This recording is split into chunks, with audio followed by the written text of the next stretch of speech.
ধুবুৰী বালাজানত ছাত্ৰৰ দিল্লীত ৰহস্যজনক মৃত্যুক লৈ শোকাকুল পৰিৱেশ। গোলকগঞ্জত আৰক্ষী চকীৰ অন্তৰ্গত বালাজানৰ আব্দুল গনিৰ পুত্ৰ নুৰুল আলম শ্বেখৰ দিল্লীত ৰহস্যজনক মৃত্যুক লৈ চাঞ্চল্যকৰ সৃষ্টি।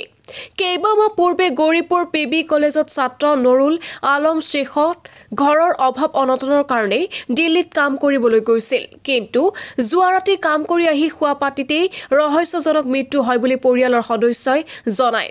এই লৈ ধুবুৰী প্ৰশাসন আৰু মুখ্যমন্ত্ৰীক পৰিয়ালৰ লোকে কাটৰ আহ্বান জনায় যে আমাৰ ল'ৰাৰ মৃত্যু কেনেকৈ হ'ল উচিত তদন্ত কৰি আমাক ন্যায় দিলে বুলি পৰিয়ালৰ কাটৰ আহ্বান।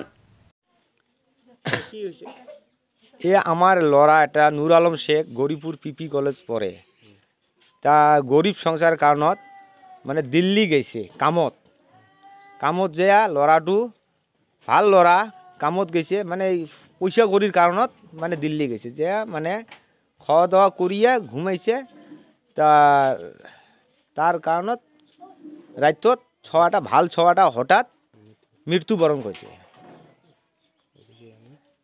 তার কারণত মই মুখ্যমন্ত্রী আর ধুবুৰী প্ৰশাসনত আমি একটা উচিত বিচাৰ চাওঁ।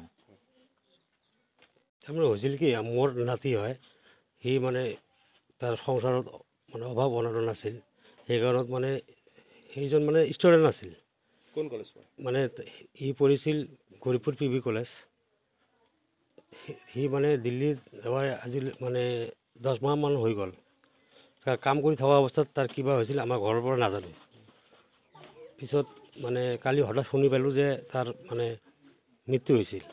এই মৃত্যুটো কেনেকৈ হ'ল আমাৰ লগতো ইয়াৰ পৰা নাজানো। এইটো মানে আমাৰ মানে মুখ্যমন্ত্ৰীক মানে কৰজোৰে অনুৰোধ জনাওঁ যে আমাৰ মানে এই নাতিনটোৰ মানে সুবিচাৰ এটা কৰিলে মানে ভাল হয়। ধুবুৰীৰ পৰা আছিকুল ৰহমানৰ ৰিপৰ্ট ডেইলি 24।